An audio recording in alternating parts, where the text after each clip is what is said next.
Ya, para poder terminar rápido y que no, pues, no pierda mucho tiempo, vamos a continuar con el banqueo y ya con los últimos temas, que pues también es muy preguntado. Hemos estado revisando los exámenes y pues uno de los temas más preguntados es pues el famoso AKI, ¿no? Entonces, pues recordemos un poco de lo que es AKI como tal antes de poder resolver las preguntas. Bueno, como ustedes saben, el AKI pues es la injuria renal aguda. Un minuto, por favor. Y pues básicamente se va a caracterizar, vamos a dar como que puntos claves nada más, no vamos a hacer la clase general, pero los puntos claves pues que el AKI se va a caracterizar por una oliguria y pues retención nitrogenada, ¿no? Puede haber uno de los dos o ambos. Ya no siempre se va a presentar oliguria o no siempre se va a presentar pues la retención nitrogenada. Entonces, ¿cómo se define la oliguria? Pues el flujo urinario menos de 0.5, ¿no? Es importante esto porque pues la mayoría se va a presentar así. Y retención nitrogenada, pues el aumento de lo que es la creatinina y lo que es la urea. Si bien ustedes están pues en el tema de semio y probablemente no les pregunten esto como tal, pero la oliguria sí, claro, porque pues es visible que el paciente pues tenga menos orina de lo normal, ¿no? No siempre pues lo tienes que medir. Pero tal vez el aumento de creatinina y el aumento de la urea pues es más laboratorial, más medicina interna, que es lo que van a llevar el otro año. Entonces, lo importante acá para semio es pues ponernos en un contexto de por qué yo diagnosticaría o pues propondría el diagnóstico de lo que es un AKI, ¿no? ¿Cómo viene mi paciente? ¿Qué síntomas, qué signos tiene? ¿Qué es lo que le caracteriza pues a semio? Entonces, pues vamos a recordar que una línea de tiempo que estoy mostrando ahí, que es muy típico, que pues sabemos que va a haber tanto aquí, enfermedad renal aguda, y pues lo que acaba de mencionar Sandra, que es la enfermedad renal crónica. Y todo esto también se diferencia, aparte, claro, de pues la insuficiencia como tal, que pues va a provocar lo que es el hipoparatiroidismo, la anemia, etcétera, pues también por el tiempo. Y básicamente el AKI va a tener la oliguria y o la retención nitrogenada va a persistir desde el día 0 hasta el día 7. A esto se le conoce como AKI, una injuria renal aguda. Y a partir del día 7 hasta el día 90 se va a conocer como una enfermedad renal aguda. Y ya a partir del día 90 pues se va a conocer como una enfermedad renal crónica, ¿no? Es importante tener estos puntos. Aparte, otra clasificación que también he visto que muestran pues en su clase es lo que es la clasificación del AKI. El AKI pues clasifica esta enfermedad renal aguda en 3 estadios, ¿no? Estadio 1, 2, 3. Y de acuerdo a 2 parámetros, como acabo de mencionar, lo que es la retención nitrogenada, que pues lo califica con la creatinina, y pues la disminución del flujo urinario. Lo que se utiliza para medir la función urinaria es la creatinina. Si bien es un parámetro, y seguro ya le he mencionado, que pues está o pues va a ser modificado por por el contexto en general, pues puede ser por la masa, por la alimentación incluso, entre otros, es lo que se utiliza. El examen más exacto es la inulina, y eso también les pueden preguntar, ¿ya? Ya, bueno, todas las clasificaciones es de acuerdo a la creatinina y el flujo urinario. La creatinina, el estadio 1, pues va a ser de 1.5 a 1.9 veces, ya, el valor normal. Ya. El estadio 2 es de 2 a 2.9 y el estadio 3 es pues mayor o igual a 3. Y el flujo urinario todo va a ser menor a 0.5, pero va a ser de acuerdo al tiempo. En estadio 1 es en las de primeras 6 horas, de 6 a 12 horas. En el estadio 2 es mayor a 12 horas y pues en el estadio 3 ya se le conoce como anuria. ¿Cómo se define anuria? Anuria se define menos de 100 mililitros en 24 horas. ¿Ya? Esto es anuria. Oliguria es menos de 0.5. ¿Ya? Solo para que recuerden eso, pues es de su clase. Y ahora, la enfermedad renal aguda va a tener tres causas, ¿ya? La causa prerrenal, la causa parenquimatosa intrarrenal o la causa porrenal. La más frecuente y la más preguntada en múltiples exámenes, pues es la prerrenal. Y nos van a poner un contexto de un paciente con shock, ¿ya? Ahora, la segunda más frecuente es la intrarrenal y la tercera más frecuente es la porrenal. Sin embargo, chicos, he visto que en los banqueos que hemos revisado con Sandra, lo que más les preguntan es el porrenal. No sé, pero es lo que más les preguntan, ¿no? Les ponen casitos de un paciente, no sé, un varón, que es lo más frecuente, varón, anciano, mayor de 60 años, con globo vesical. No les ponen globo vesical, ¿no? Pero les ponen una masa a nivel abdominal bajo y pues que cursa con anuria, importante, ¿ya? Anuria. En el que van a encontrar la anuria, principalmente es en el porrenal. Si ustedes ven anuria y ven la masa abdominal, pues piensen en el porrenal, ¿ya? Ya, primero iniciamos con el prerrenal, que es el más frecuente y pues les va a servir más adelante y tal vez le preguntan ahora. Va a ser más o menos aproximadamente el 80% de las causas y pues lo que va a generar acá como tal la prerrenal es una hipoperfusión, ¿ya? ¿Por qué hay una hipoperfusión? Porque hay una disminución del volumen efectivo, disminución del volumen sanguíneo efectivo, ¿ya? Va a generar que pues llegue menos sangre al riñón, el riñón va a reaccionar activando el sistema renina-angiotensina-aldosterona y pues va a retener más líquido, etcétera, ¿no? Pero algo importante es que en el prerrenal el riñón sigue funcionando. El riñón sigue funcional. ¿Cuáles son las funciones del riñón? El riñón filtra, el riñón reabsorbe, el riñón excreta. Entonces, ¿nosotros qué vamos a ver? Todo normal. Va a haber concentración normal del riñón, va a haber la cantidad de sodio normal del riñón, etcétera, ¿no? Y como acá el riñón está recepcionando menos sangre, lo que va a generar pues va a retener más líquido, porque piensa que, pues, obvio, porque hay menos volumen efectivo. Entonces, cuando retiene menos líquido, lo que va a generar es una orina concentrada. Entonces, es lo que lo caracteriza, una orina concentrada. A nivel semiológico, ojo, el riñón sigue funcionando, sigue concentrando orina como una respuesta fisiológica. ¿En qué contexto lo vamos a ver? Como mencioné, pacientes, por ejemplo, con hemorragia. Hemorragia que genera pues una depresión de volumen. Pacientes, por ejemplo, con un tercer espacio, por ejemplo, que generan edemas en cirrosis, síndrome nefrótico, insuficiencia cardíaca. Pacientes con hipoperfusión, shock, falla cardíaca, pacientes también que consumen al mismo tiempo lo que es IECAS y AINES. ¿Por qué IECAS y AINES? Cuando el riñón reacciona, mencioné que pues activa el sistema renina-angiotensina-aldosterona. Este es el glomérulo. Ya, perdón. Ya. Acá está pues el aferente y aquí está el eferente, ¿no? Entonces, cuando se activa el sistema renina-angiotensina-aldosterona, pues lo que genera va a generar una vasoconstricción. Pero a la vez la aferente va a generar una vasodilatación. La vasodilatación es principalmente pues generada por las prostaglandinas y la vasoconstricción principalmente generada pues por la angiotensina 2, ¿no? Entonces, si yo evito que pues inhibo a las prostaglandinas y a la angiotensina 2 con las IECAS y los AINES, pues no hay ese mecanismo de compensación. Me va a generar pues más insuficiencia, ¿no? Así que es importante también considerar los IECAS y a los AINES. Ahora, lo que es la insuficiencia intrarrenal, la principal causa va a ser una insuficiencia prerrenal. Y ahí es donde vemos a la necrosis tubular aguda. Es lo principal, ¿ya? Ustedes pueden ver la vascular, glomerular, intersticial, que después, como mencioné, es más medicina interna, porque pues esto se va a ver principalmente en biopsias, ¿ya? Por ejemplo, la vasculitis, ya para mencionar, porque en Loaiza les gusta preguntar vasculitis, son amantes de la vasculitis.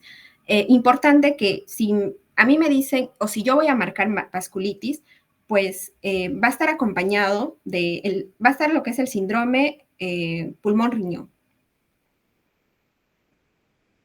Entonces, lo que yo voy a ver, pues, también es hemoptisis. Por ejemplo, el de Wegener, que, pues, se genera con una hemoptisis, ¿no? Hemoptisis y, pues, insuficiencia renal, debo pensar, por ejemplo, en una vasculitis, ¿no? Eso es importante. Y, pues, el principal, obvio, va a ser hipertensión arterial, ¿no? Que es, me van a dar un contexto, pues, de un paciente con el diagnóstico de hipertensión arterial. Ahora, y el intersticial también, bueno, como mencioné, es más, en realidad es medicina interna, pero el intersticial, una de las principales causas, pues es infiltración tumoral, que el paciente tenga diagnóstico de cáncer, ¿no? Ahora, necrosis, que es lo principal, tenemos dos tipos, la isquémica y la tóxica. La isquémica, ¿cuándo se va a generar? Pues básicamente se va a generar pues en el contexto de una aqui prerrenal. Entonces, lo que va a generar, pues, es una hipoperfusión. Un momento, por favor.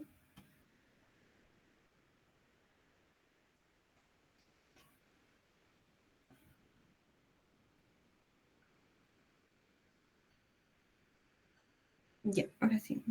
Funciona. Ya, ya. Como mencioné, pues va a haber una aquí prerrenal. ¿Y por qué genera isquemia solo de los túbulos y no del glomérulo? Ustedes preguntarán. Pues en los túbulos, como bien saben, se reabsorbe, se excreta y para eso se utiliza lo que son las bombas de ATPase. Entonces, ¿qué se utiliza? Pues en los túbulos se utiliza ATP. Entonces, si a mí no me llega sangre, pues no voy a poder utilizar ese ATP. Es por eso que principalmente va a generar lo que es la isquemia de los túbulos, ¿ya? La isquemia de los túbulos que pues al final se va a manifestar con falla renal. Ojo, falla renal. Y la tóxica, pues yo voy a pensar en tóxica cuando me dicen un paciente que se le administró o se le realizó una tomografía con contraste y a las 48 horas se presenta pues oliguria y aumento de, pues, de creatinina, ¿no? Entonces yo voy a pensar en tóxica. Entonces hay dos tipos, endógena y exógena. Endógena. En los exógenos, como mencioné, pues están los fármacos, ¿ya? O el contraste, perdón, está el contraste. Ahora, los fármacos, el principal va a ser los aminoglucósidos, ¿ya? El principal son los aminoglucósidos. También están, pues, la anfotericina B, está la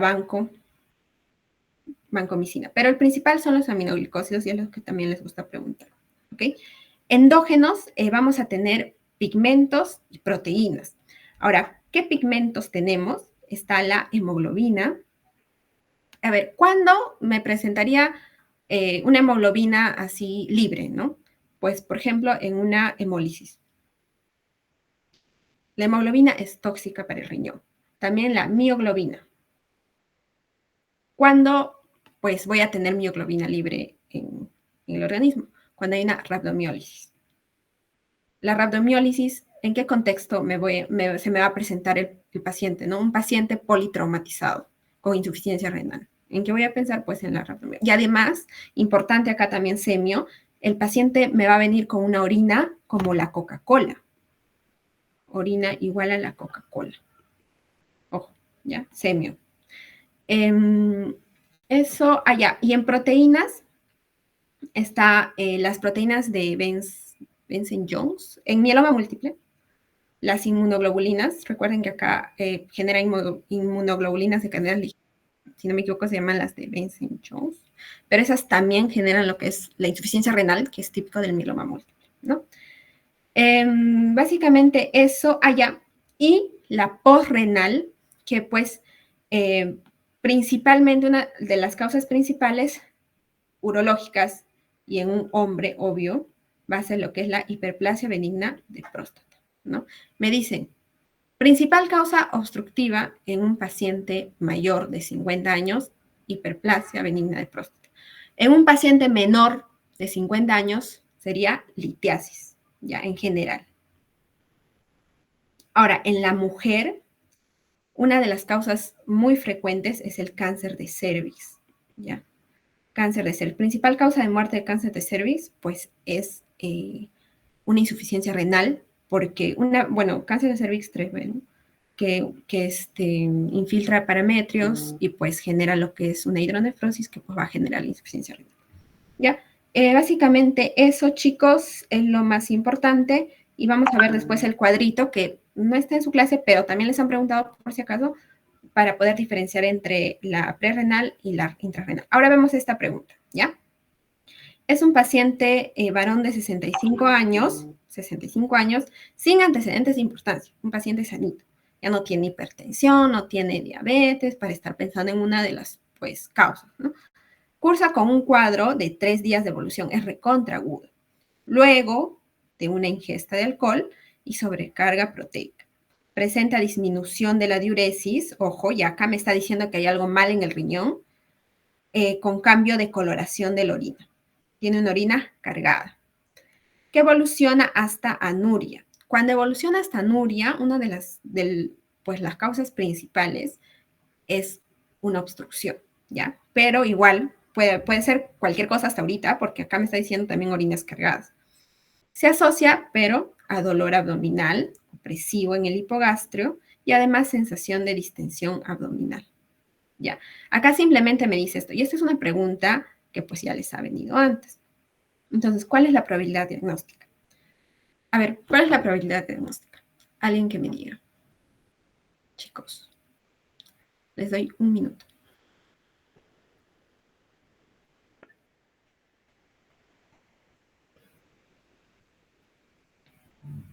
Ya, Fabiola.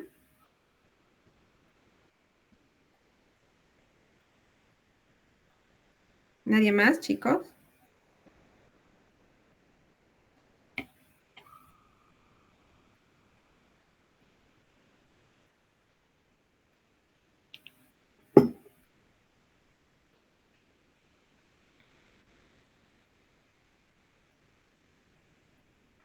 Ya, Mirko me dice C y Fabiola me dice E. Ya. Bueno, acá la respuesta, pues me da la clave en el examen que pues tenemos ahí, es la E, ¿ya? Por renal. Si bien no te dan datos pues específicos, incluso pues me dicen que después de la ingesta de alcohol, recordemos que el alcohol genera una diuresis, genera deshidratación, ojito, así que fácilmente podría ser renal. Pero hay algo importante que me dice acá, la anuria que mencioné y la distensión abdominal, ¿ya? Eso no lo van a ver en otros, ¿ya? Así que distensión abdominal, ustedes pues palpan globo vesical. Si me dice distensión abdominal o globo vesical, yo debo pensar en una obstrucción, ¿ya? Y además la anuria. La anuria es una obstrucción. Inició con, pues, una oliguria y después pasó a una anuria. Ahora, otra cosa más importante es un varón de 65 años, ¿ya? Varón de 65 años, ya pues, ¿no? Casi todos, hiperplasia benigna de próstata. Después del alcohol. El alcohol genera, pues, una inflamación de la próstata. Entonces va a generar lo que es todo eso, ¿no? Importante ver el contexto, como mencioné. Seguimos con las preguntas. Dice, la oliguria funcional, que es la prerrenal, incluso acá te lo colocan, se caracteriza por lo siguiente, excepto, ¿ya? Y para esto quería mostrarles el cuadrito. Este cuadrito no se los han mencionado, pero lo van a ver durante toda su carrera. Incluso es muy preguntado en exámenes, en ENAME, salud, incluso pues residentado, creo. Pero sí es muy importante, principalmente dos aspectos, ya no todo. El FENA y lo que es la densidad urinaria, ¿ya? Es lo más importante y lo que nunca se van a olvidar. Recordemos que en el prerrenal, el riñón sigue funcionando normal. Si bien hay una insuficiencia prerrenal, el riñón concentra, mi orina es bien concentrada, pero yo no elimino todo mi sodio, sigo reteniendo, retengo agua con sodio. Entonces, en la prerrenal, mi FENA va a ser menos de 1. Incluso el sodio en orina va a ser menos de 20, ¿ya? O sea, lo normal. Y además, mi densidad urinaria también va a estar mayor, pues. ¿Por qué? Porque mi orina está concentrando como respuesta a que hay una disminución del volumen sanguíneo. va a ser más de 1.020, que es lo normal. En cambio, en la causa renal, mi riñón ya no reacciona como debería reaccionar, ¿ok? Entonces, acá sí, ya no concentro, va a ser, pues, a pesar de que hay una disminución de volumen urinario, no concentro porque ya está afectándose, pues, el asa de Henle, que es donde se concentra.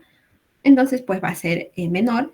Además, voy a eliminar sodio, pues, va a ser más de 40, ojo, no más de 20, más de 40, y el FeNA va a ser más de 2, ¿ya? Eso es importante para poder diferenciar, pero a nivel laboratorial, ¿ya? Y les han preguntado, por eso que se los estoy colocando. Así que probablemente les vuelvan a preguntar, porque en realidad nefro no es mucho semio, creo. O sea, creo que es más se ve a nivel laboratorial. Pero acá nos dicen la oliguria funcional, que pues es básicamente la insuficiencia prerrenal, se caracteriza por densidad urinaria elevada. Sí, porque mi riñón sigue concentrado.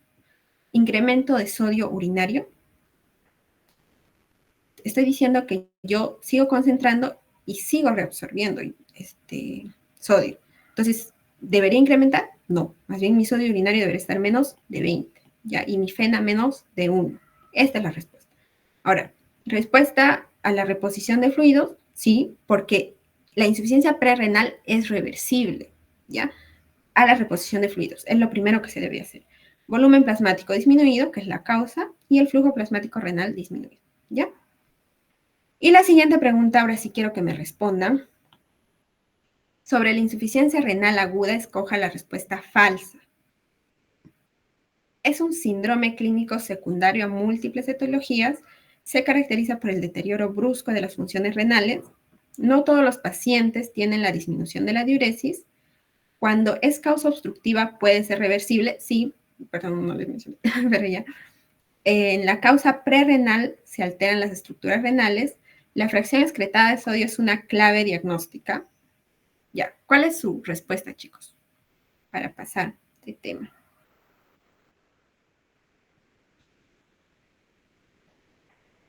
Ya, me dice la B, Fabiola. La falsa, la falsa.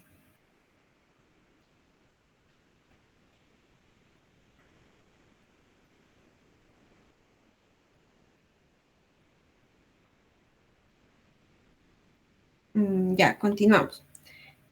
La... hay tres respuestas diferentes, chicos. Eso ¿qué me quieren decir con eso? Ya, recordemos otra vez que en la insuficiencia prerrenal, mi riñón está funcionando normal. Si bien hay una hipoperfusión, mi riñón se sigue defendiendo a esa hipoperfusión. ¿Cómo? Me activa el sistema renina, angiotensina, aldosterona. Además, pues se producen prostaglandinas. Recordemos, ¿no? Que genera una vasoconstricción y vasodilatación. Con eso mi riñón sigue sobreviviendo. ¿Ah? Yo le doy agüita, le repongo con agua y ya no pasó nada acá. Ya no pasó nada. Es como si no hubiera pasado nada. Recién en la insuficiencia renal, yo tengo falla renal. Recién ahí. ¿Y cómo yo veo esa falla renal? Como acabamos de ver el cuadrito. Miren, en los dos, miren, cualquier insuficiencia a nivel del riñón, ya sea prerrenal, renal, porrenal, puede haber oliguria y o retención de productos nitrogenados. ¿Ok? Pero yo, ¿cómo lo diferencio? Por el sodio, por el FeNA. ¿Por qué? Porque en mi insuficiencia renal, o sea, mi riñón no funciona, no me va a concentrar bien la orina. No me va a retener, no me va a reabsorber sodio. Entonces, ¿qué yo hago? Elimino más sodio. ¿Ya? Entonces, ahora sí, ¿cuál es la clave? La D, ¿sí o no? Muy bien, Rosana. La causa prerrenal no se altera estructuras renales. ¿Ok? Ahora pasemos a lo que es el síndrome nefrótico. Miren, no he visto la PPT, no me han pasado la PPT de lo que es el síndrome nefrótico en sus clases, pero quiero que repasemos un poco así súper rápido para que no se olviden. Recordemos que, ya, síndrome nefrótico, glomérulo, ¿ya? Se afecta el glomérulo.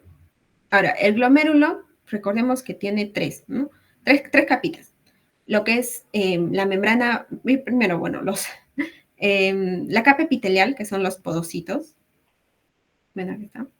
Está lo que es la membrana basal glomerular y lo que es, pues, el endotelio, que es un endotelio fenestrado, ¿no?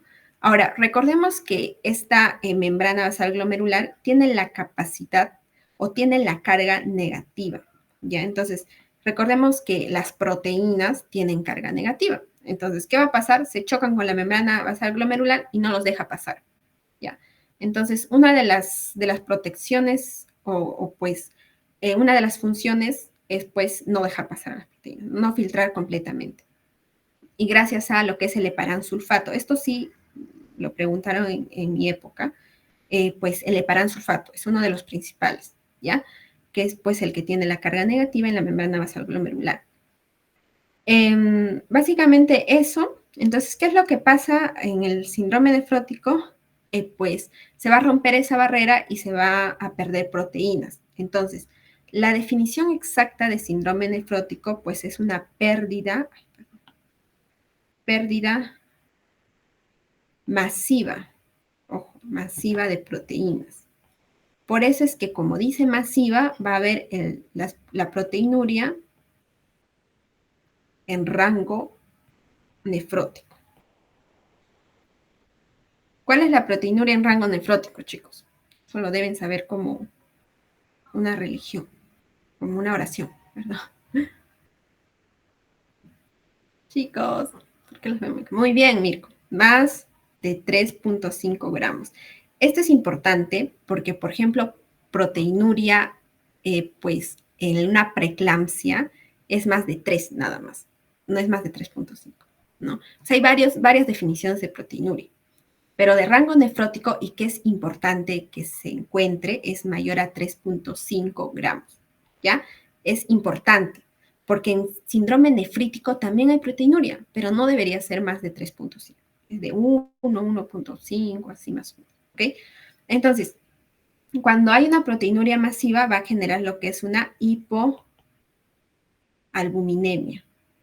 Es la segunda definición. Entonces, yo voy a encontrar albúmina menos de 3. Vamos por decirlo. ¿Ya? Es lo segundo que ustedes deben encontrar. Proteinuria en rango nefrótico, 1. Hipoalbuminemia, albúmina menos de 3 gramos por decilitro en sangre, 2. Y la tercera definición es la definición pues, específica, es la hiperlipidemia. Me van a decir que mi paciente tiene un colesterol, por ejemplo, mayor a 400. ¿Ya? Esa es la real definición de lo que es un síndrome nefrótico, perdón. Pero ustedes están en semio, entonces no van a poder ver, o por lo menos no deberían ver todavía lo que es el laboratorio antes de que, pues, me planteen un síndrome nefrótico. Entonces, ¿qué es lo que yo voy a ver principalmente? El edema. Ya yo voy a ver que mi paciente va a venir con una anasarca.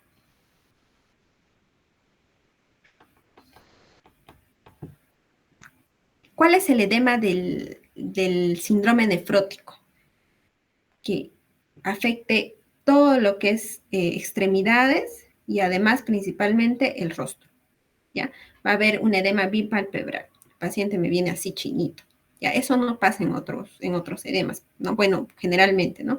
Pero en el renal sí pasa, ¿ya? Así que si me dice edema bipalpebral, ya yo debo estar ya debo estar pensando en una causa renal.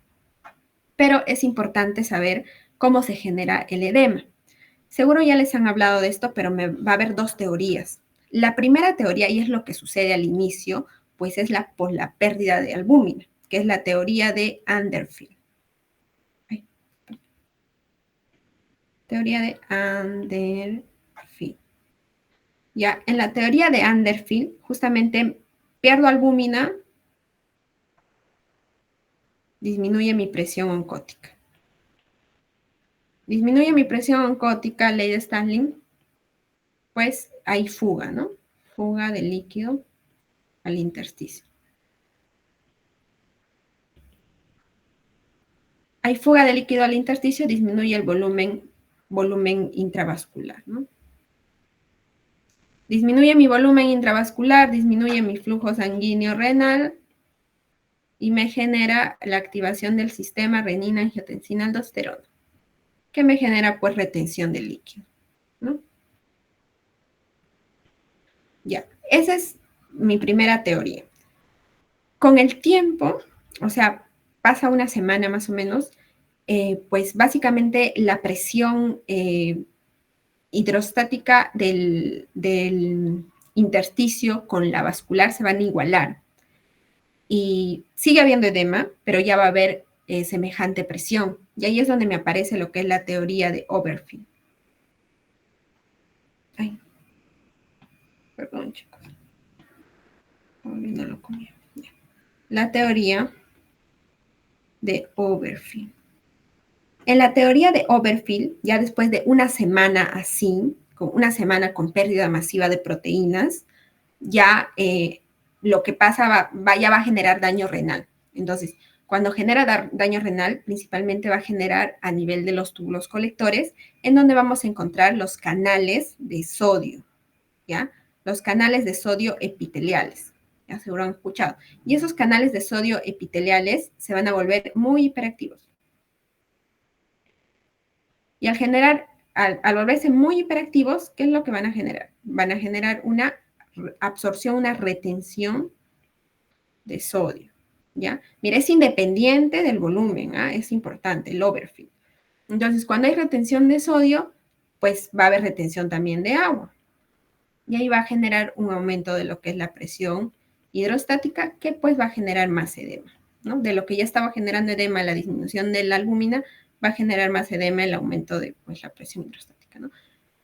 Básicamente es un poco de la fisiopato, sí, muy rapidito, pero es lo que quería que conozcan del síndrome nefrótico o que recuerden, ¿no? Pero es importante. Me va a presentar un paciente, y lo que se ve más síndrome nefrótico es en niños, ¿ya? Así que probablemente me presenten un paciente, un niño, que pues viene, ¿no? Así, con edema. Niño con edema, yo ya debo estar pensando en un síndrome nefrótico. Solo edema, ¿ya?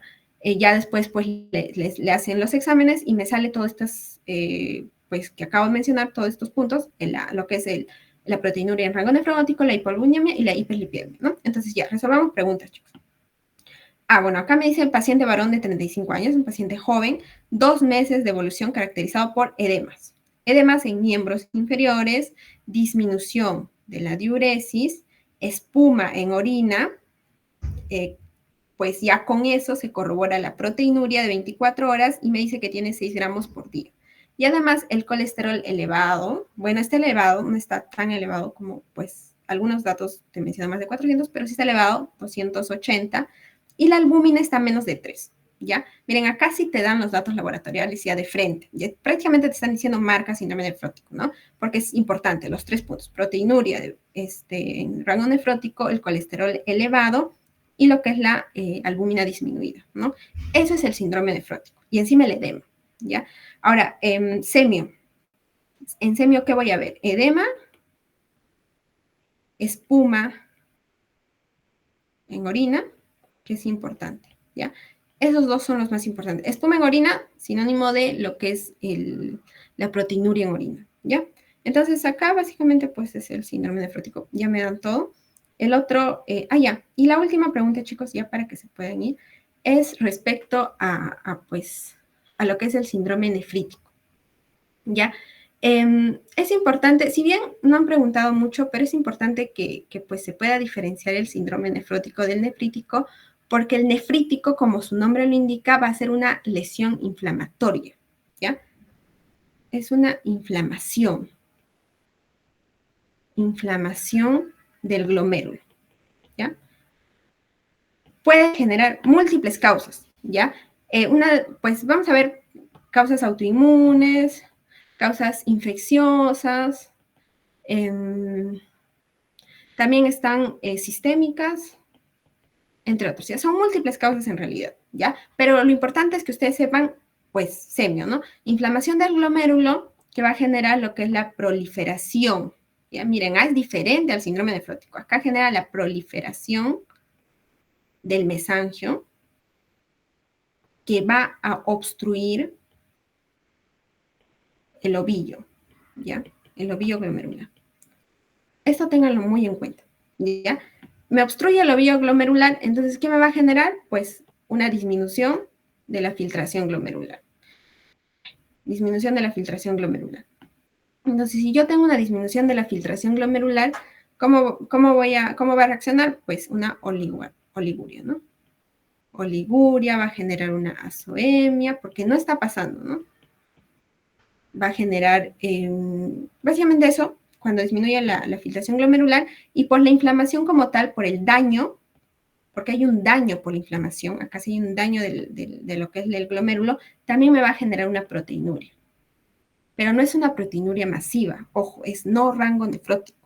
Va a ser solamente más o menos de 1 a 2 gramos en 24 horas, pero es menos de 3 puntos. Y algo característico es una hematuria, ¿ya? Esto también es importante porque también he visto que lo han llevado, hematuria de origen glomerular.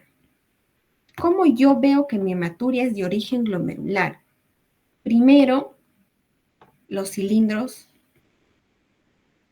hemáticos. ¿Por qué cilindros hemáticos? Porque mis eritrocitos pasan pues, por los túbulos y van a salir en forma de los túbulos. Me está diciendo que han pasado por los túbulos, que se ha filtrado a nivel del glomérulo, ¿ya? Otro, por ejemplo, la dismorfia. Dismorfia de lo que son los eritrocitos, pero ojo, más del 20%. Ya menos del 20% llega a ser fisiológico. Más del 20% es patológico, ¿ya? Y los acantocitos, que es un tipo de dismorfia de los eritrocitos, pero acantocitos, si te mencionan, tienen que ser más del 5%. Ya, eso he visto que la doctora Mendoza creo que ha enseñado, pero es importante. Ya, la proteinuria, pues como mencioné, no puede ser masiva, así que si bien vamos a ver edema, pues el edema no es tan marcado como en el nefrótico, que genera una nasarca, ¿no? Acá principalmente el edema lo vamos a ver en cara, ¿ya? Principalmente va a decir solo en cara, ¿ya? Así que también es una característica del síndrome nefrítico. Pero el edema principalmente se va a generar por la oliguria, por la disminución del filtrado glomerular que va a generar un aumento de la presión hidrostática. Mira, diferente, ¿eh? Va a generar el edema. Pero también es un poquito que pues me ayuda, ¿no? Pero principalmente por el aumento de la presión hidrostática. Ahora, importante caracterizar el edema renal. El edema renal, recuerden, pues, ya, es importante que es matutino, ¿ya? Eso, para que lo diferencien de, pues, por ejemplo, el edema de insuficiencia cardíaca, que se presenta más a nivel. Ya. Ahora vemos hay que ver esta pregunta. Varón de 35 años ingresa por emergencia por presentar disnea, fatiga. Ay, no, perdón. hay algo que me falta acá.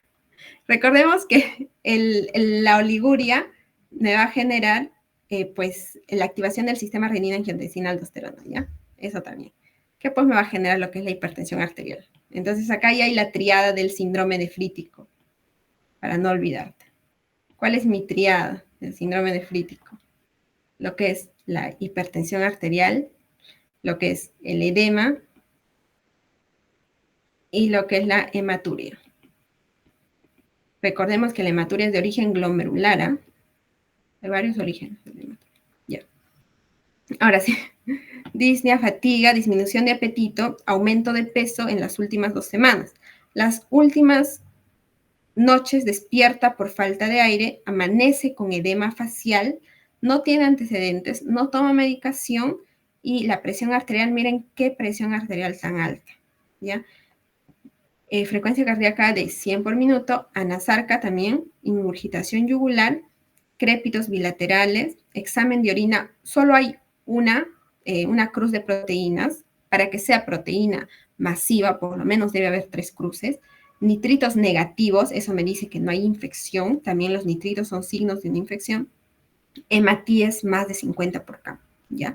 Y cilindros hemáticos. Prácticamente me está dando lo que es, pues, la triada, ¿no? Que, pues, es el síndrome nefrítico, ¿no?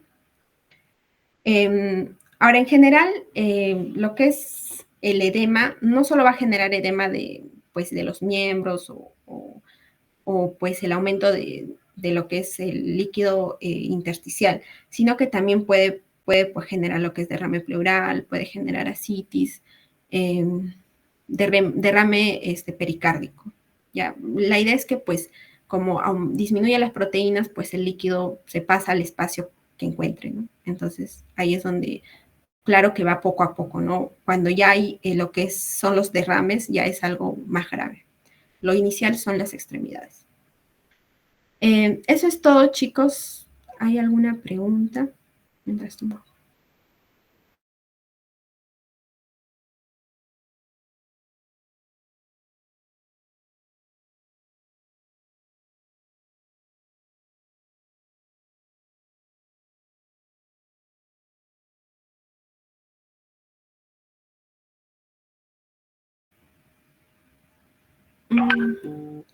Igual estamos en un chat, así que cualquier pregunta la pueden hacer llegar en cualquier momento.